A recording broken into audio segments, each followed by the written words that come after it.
Senandung Azalea, episode 20, Tak Ingin Terlarut. Aska masih duduk di teras samping ketika Azalea meninggalkannya.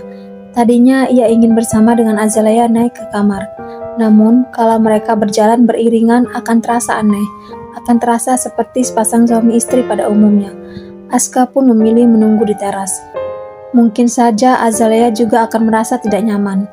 Bermenit-menit Aska hanya menatap kosong pada tanaman hijau di taman teras samping rumah orang tuanya itu. Setengah jam kemudian baru ia memutuskan untuk beranjak. Begitu masuk ke kamar, Aska berjalan perlahan ke arah ranjang.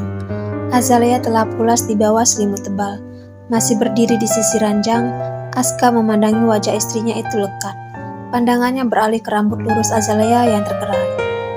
Saat tatapannya berhenti pada tubuh Azalea yang terbalut piyama, siluet Azalea yang hanya menggunakan dress satin itu muncul lagi di benaknya.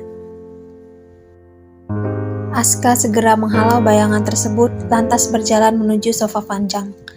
Ia pun berbaring sambil menatap langit-langit kamar, berusaha tak menoleh pada Azalea.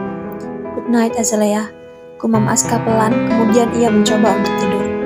Paginya Aska mengantarkan Azalea ke apartemen, sekalian ia berangkat kerja. Aska pikir ia akan melupakan Azalea setibanya di kantor.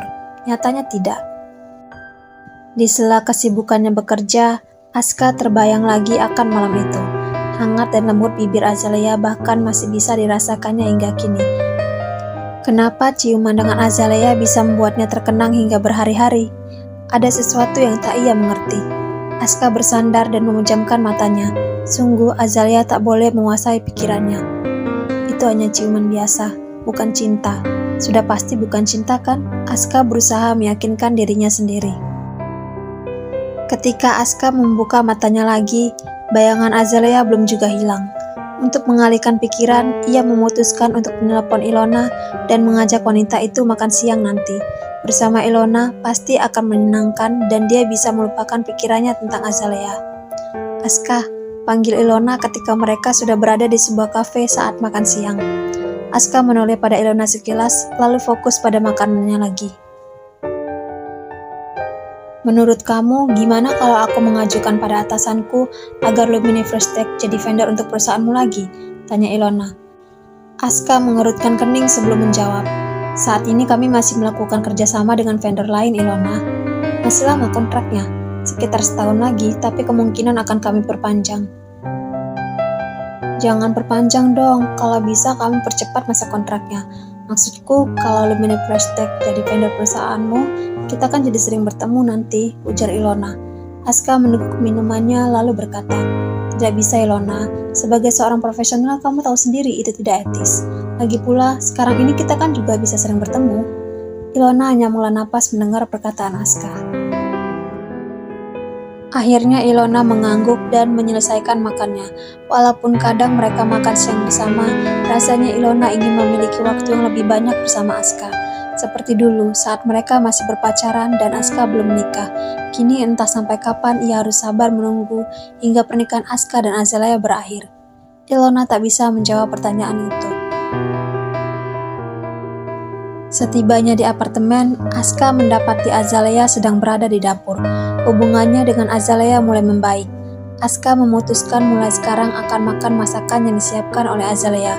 Sudah lama ia ingin mencicipi lagi masakan sang istri. Ragu sesaat, tetapi kemudian perlahan ia mendekati Azalea.